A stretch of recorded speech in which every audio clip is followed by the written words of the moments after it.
시청자 여러분 안녕하십니까? MCN TV건강입니다. 오늘은 지난주에 이어서 폐암에 대해서 알아볼 텐데요. 지난주에 못 알아본 그 치료 방법과 그리고 또한 여러분들이 잘못 가지고 계신 그 폐암에 대한 그 상식을 바로 잡는 시간 준비했습니다. 오늘 도움 말씀 주실 홍성의료원 홍석근 내과장님 나오셨습니다. 과장님 안녕하십니까? 네, 안녕하십니까? 네. 지난주에는 그 원인과 증상 등에 대해서 알아봤고요. 오늘부터는 치료 방법 등에 대해서 알아보겠습니다. 네, 폐암의 치료법에는 어떠한 것이 있습니까? 예, 그 폐암의 치료법은 일단 그 고전적인 방법이 아직까지 대다수 주종을 이루고 있습니다. 그 그림을 보시면서 설명을 드리겠습니다.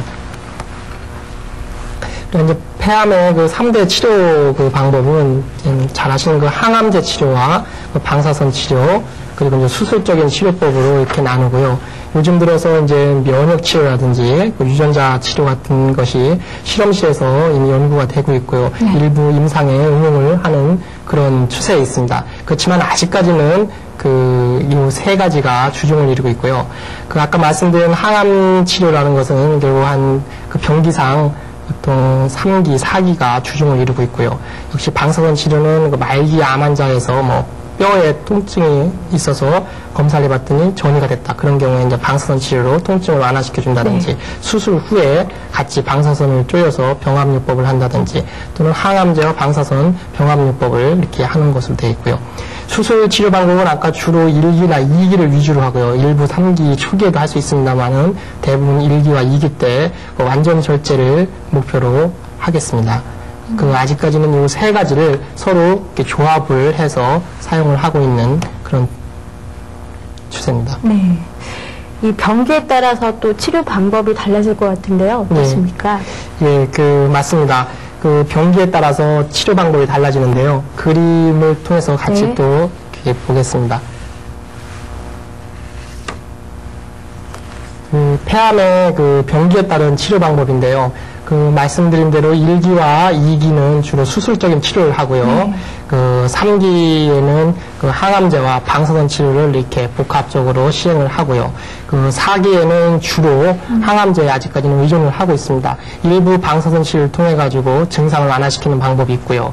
물론 아까 말씀드린 그 소세포 폐암은 항암제 치료가 원칙이 되겠습니다. 네. 보통 암이라고 하면은 그 항암제하고 같이 연관지어서 이렇게 떠오르게 되는데 항암 치료의 효과는 어떻습니까? 예, 항암제 치료하면 전에만 하더라도 약제 개발이 아직 미숙한 단계였고 부작용이 치료 효과보다는 컸기 때문에 머리가 빠지고 구역질이 나고 도저히 환자가 항암제를 견디지 못하기 때문에 중간에 포기하는 경우도 많았고 효과도 이렇게 썩 좋지 않았습니다. 하지만 최근에 젬시타바인이라든지 최근에 개발된 약제 또 먹는 이레사라는 그런 약도 시판이 됐습니다만은 그런 약제 개발로 부작용을 최소화하면서 효과를 극대화시키는 그런 약제 개발로 상당히 좋아지고 있는데요. 간단한 그림을 보면서 설명을 드리면은 저희 병원 거는 아닙니다만은 폐암 치료 전후의 모습을 보시면은 폐암 치료 전에 내시경을 통해서 봤더니 이렇게 한 기관지가 이렇게 막혀 있는 걸 볼 수 있습니다. CT를 찍어봤더니 기관지가 막히다 보니까 공기가 안 통해서 마치 폐렴처럼 이렇게 하얗게 보이는 병변을 찾아볼 수 있습니다. 이런 환자에다가 항암제 치료와 방사선 치료를 적절히 투여를 해보면은 이렇게 막혔던 부분이 어느 정도 열리고요. 치료 후에 엑선 CT상에서도 이거 기관지가 뚫려가지고 공기가 잘 통하는 그런 모습을 볼 수 있습니다. 이렇듯 최근에는 항암제 발달로 치료 효과가 상당히 좋아지고 있는 것이 사실입니다. 네. 폐암의 생존율은 어떻습니까? 예, 폐암의 생존율은요, 아까 폐암 병기에 따라서 달라지는데요. 여기 보시면은 보통 폐암의 1기나 2기는 수술적인 치료로 보통 우리가 암은 앞으로도 계속 암에서 5년 생존율을 따지는데요. 5년 동안 재발을 하지 않으면은 거의 관해 완치에 가깝다고 설명을 하는데요. 그래서 5년 생존율을 따집니다. 1기와 2기는 50에서 60%에 가까운 치료 성적이 매우 좋습니다. 조기에 발견이 되면요. 그렇지만 3기로 넘어가면 벌써 거의 반으로 떨어지고요. 4기는 거의 5% 이하가 되겠습니다. 폐암이 다른 암에 비해 생존율이 낮은 이유는 왜 그렇습니까? 예, 그 폐암은 조기 발견이 어렵기 때문에 그렇습니다. 아직 조기 검진 그 시스템도 확립이 안 돼 있고요. 그래서 우리가 환자가 이미 증상이 나타나서 병원에 오시면은 그 3기에 제일 많이 병원에 오게 됩니다. 그것도 3기, B나 4기에 병원을 찾게 되고, 이렇게 되면은 완치할 수 있는 수술 방법이 있는데 그걸 못하게 되고, 그래서 대부분 3분의 1은 이미 말기 상태로 병원을 내원하기 때문에 조기 검진이 안 되고 조기 진단이 안 되어서 사망률이 높은 걸로 되어 있습니다. 과장님, 생존율을 높일 수 있는 방법은 없을까요? 예, 그 아주 좋은 말씀인데요. 그 폐암의 생존율을 높인다. 아직까지는 조기 검진할 뚜렷한 방법이 없기 때문에 금연이 최고가 되겠습니다. 폐암의 원인의 80%, 크게 잡는 사람은 학자들은 90% 이상이 흡연과 관련이 있기 때문에 담배를 끊는 것이 아직까지는 유일한 조기 진단의 방법이 될 수 있겠습니다. 네, 시청자 여러분 어떻게 보고 계십니까? 지금까지 폐암에 대한 증상과 진단 그리고 치료 방법 등에 대해서 알아봤는데요. 지금부터는 폐암에 대한 그 잘못된 여러분의 상식을 교정하는 시간입니다. 하나하나 짚어보면서 잘못된 의학 상식 바로잡으시기 바랍니다. 네, 차트 보고 설명드리겠습니다. 자, 폐암에 대한 편견을 버리자.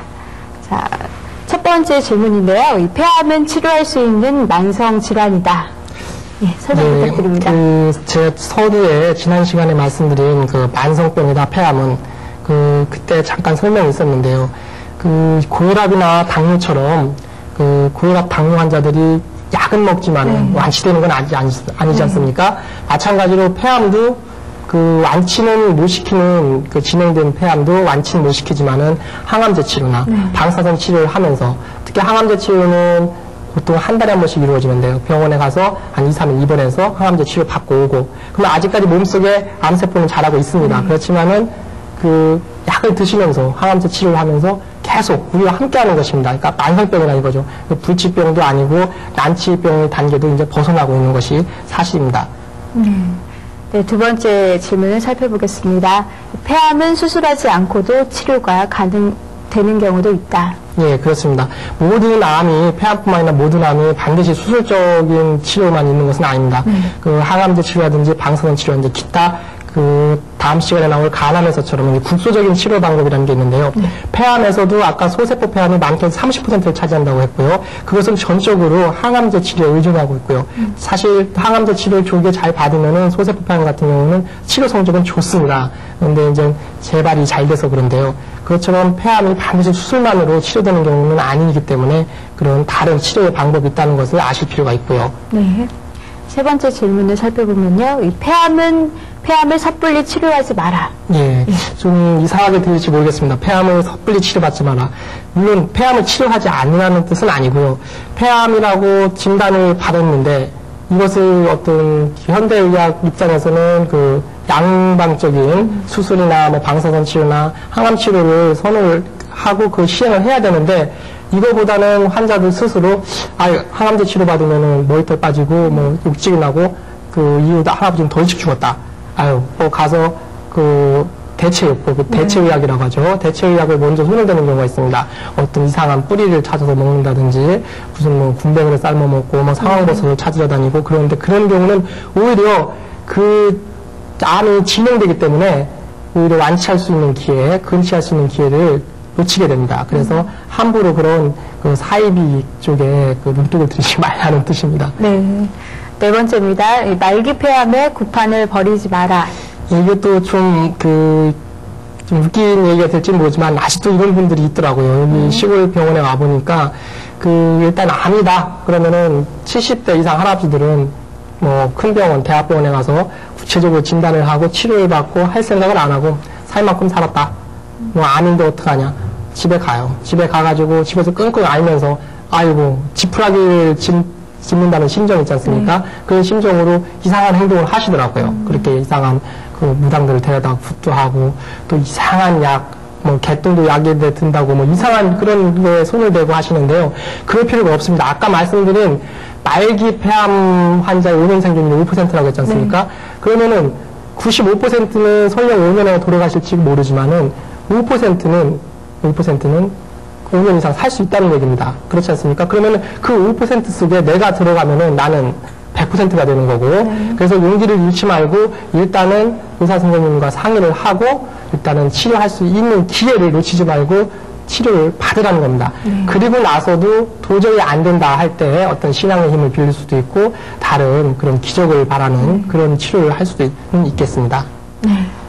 5번째입니다. 폐암의 유일한 예방법의 하나는 금연이다. 예, 그렇습니다. 폐암의 원인 자꾸 나옵니다. 폐암의 원인의 90%, 보통 80%를 잡고 있는데요. 흡연이라고 했지 않습니까? 조기 진단하기도 어려운 폐암, 금연만이 유일한 그 예방법이라고 할 수 있겠습니다. 네. 주변 사람들을 보면 이 뻐끔 담배를 피우거나 오히려 일일 5개 흡연은 괜찮다고 하시는 분들도 계신데요. 이 흡연에 대한 잘못된 상식에 대해서 한 말씀 부탁드립니다. 예, 그 차트를 보시면서 또 설명을 해드리겠습니다. 잘못된 상식 첫 번째는요, 이 담배를 깊이 들이마시지 않으면 폐암이 안 생긴다. 예, 이렇게 생각하시는 일부 이제 착각에 빠진 그런 애연가들이 있죠. 담배를 깊이 들이마시지 않으면 폐 속까지 안 들어갈 거니까 폐암이 안 생길 거다. 그렇지만 그렇지 않습니다. 담배를 입에다 살짝 물었다가 뱉는 그런 신용만 하더라도 결국 담배 연기는 입안에 머물게 되고 이런 사람한테는 뻐끔 담배를 많이 피우는 여성분들의 구강암이라든지 이런 후두암 이런 게 더 많이 발생될 수 있고요. 담배를 깊이 들이마시지 않으니까 예, 우리가 담배를 피게 되는 것은 습관성이라고 했습니다. 습관성의 대표적인 게 니코틴 때문에 그런데요.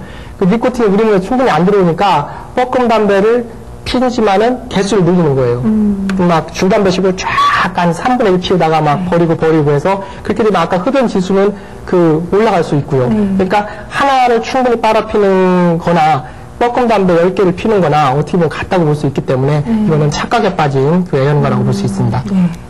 두 번째입니다. 가늘고 긴 순한 외제 담배는 괜찮다.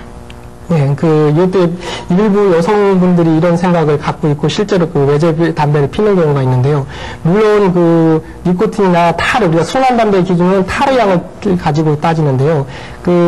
타르 양이 적게 들어있을지는 모르겠습니다만은 그런 사람들일수록 담배를 깊이 들이마십니다. 순하니까 담배를 충분히 빨아들여가지고 이 폐폭 깊숙이 침투를 하고 그래서 결국은 폐암이 생길 수가 있는 거죠. 이것도 역시 잘못된 그런 생각을 가진 분입니다. 네. 담배를 반쯤 피우면 폐암의 위험도 반으로 준다. 네. 얼핏 생각하면 그럴 것 같죠. 그렇지만 아닙니다. 왜 그러냐면 담배를 반쯤 피우다가 버린다고 해서 폐암이 반으로 준다는 거는 그런 생각을 가지고 있다는 건 뭐냐면은 결국 담배를 반쯤 펴도 폐암이 생길 위험은 있다는 거 아닙니까? 결국 끊어야 된다는 얘기고요. 담배를 반쯤 피우게 되더라도 그 담배 연기는 일부 위로 들어가고 또 일부는 폐 속으로 들어가서 폐에 있는 산소와 이산탄소를 교환하는 헛박과리수를 통해서 전신을 돌게 됩니다. 그래서 담배 연기에 의해서 니코틴이나 타르 같은 거에 의해서 폐암뿐만 아니라 담배는 결국 췌장암이라든지 간암이라든지 대장암 모든 암에 안 걸리는 데가 없습니다. 그렇기 때문에 역시 이것은 잘못된 생각입니다. 마지막으로 4번째입니다. 하루 5개 피 정도는 폐암 위험이 없다. 예, 담배 5개 피만 피면, 예를 들어 술은 한 잔만 먹으면 괜찮다 이렇게 생각하는 사람처럼 담배를 5개 피만 피면 폐암의 위험이 없어질 거다. 이것은 잘못된 생각입니다. 우리가 이제 흡연 환자들을 대상으로 이제 금연하십시오. 그래서 이제 금연 클리닉도 하고 하는데 담배를 이제 끊는 사람들이 이제 단계를 밟아서 끊는 사람이 있습니다. 단번에 끊는 단연법에 의해서 끊는 사람이 있고, 순차적으로 끊는 사람이 있는데, 그게 담배는 말씀드렸듯이 니코틴에 의해서 강렬한 욕구가 생기는 거기 때문에 5개 피만 피워야지 하고, 피우다 보면은 결국은 5개 피가 6개 피가 되고, 에라 모르겠다. 오늘은 10개 피다. 이렇게 늘어가기 때문에, 담배는 단번에 끊는 것이 금연의 확실한 그런 성공률을 높이는 것이 되기 때문에 이것도 역시 잘못된 그런 얘기가 되겠습니다. 네. 과장님, 마지막으로 우리 시청자 여러분들께 당부의 말씀 전해주시죠. 네, 폐암은 아까도 말씀드렸지만 국내 암 사망률 1위로 부상을 했고요. 폐암의 예방법은 조기 진단인데 조기 진단이 잘 안 되고 어렵기 때문에 금연이 유일한 방법입니다. 여러분들 금연을 하셔야 되고요. 그리고 내가 담배를 피움으로써 나만 해를 입는 것이 아니라 나의 사랑하는 그리고 가족과 이웃의 건강까지 해를 끼치는 아까 말씀드렸듯이 마약과 같은 거고요. 심한 사람들은 가족 동반 자살이라고 있지 않습니까? 여기 그림을 하나 준비했는데요. 그 그림을 보시면은 자 흡연은 당신의 건강과 자녀의 건강을 위협하는 마약이자 소리 없이 다가오는 죽음이다. 저 개인적인 생각입니다. 이 사진은 포스터를 따온 건데요. 이 가운데 있는 그림은 그 금연 광고 그 포스터에서 대상을 차지한 그림입니다. 아버지가 담배를 맛있게 피우고 있죠. 좋겠죠, 지금은. 그렇지만 그 밑에 자녀들이 지금 코를 막고 입을 막고 있습니다. 그리고 그 옆에서 이렇게 몰지식한 그 부모가 아기가 곤히 자는데 담배를 피우는 모습이 보이죠. 이런 분들은 결국 이런 사진을 보이면서 병원에 찾아오게 되고 후회를 해도 소용이 없을 것입니다. 그래서 이 시간을 빌어서 우리 시청자 여러분께 꼭 말씀드리고 싶은 것은 폐암을 조기 진단할 수 있는 방법은 금연이다. 그렇지만은 담배를 아까 말씀드렸듯이 흡연 지수가 20회 이어져 400 이상이고 연세가 45세가 이상이고 그리고 가족력 있거나 그런 분들은 꼭 그 조기 폐암 검진 클리닉을 찾으시고 그리고 더 중요한 것은 3주 이상 된 기침 있지 않습니까? 그런 이유 없이 기침이 3주 이상 지속되면 만성 기침 환자라든지 그리고 객혈을 했을 경우에 이것을 그냥 간과하지 마시고 꼭 그 전문의를 찾아서 그 상담을 받고 검사를 받는 그런 습관을 들이는 것이 좋겠습니다. 네, 과장님 오늘 도움 말씀 감사합니다. 감사합니다. 네. 네, 오늘은 흡연과 폐암이라는 주제에 대해서 자세히 알아봤는데요. 오늘 내용 어떻게 보셨습니까? 이 흡연이 몸에 해롭다는 것은 다들 알고 계실 겁니다. 많은 분들이 알고도 쉽게 끊지 못하시는데요. 내 건강을 위해서 또한 가족의 행복을 위해서라도 굳건한 의지를 가지시고 담배를 끊어야 하겠습니다. MCN TV 건강 오늘 수사 여기서 마치고 저희는 다음 시간에 다시 찾아뵙겠습니다. 감사합니다.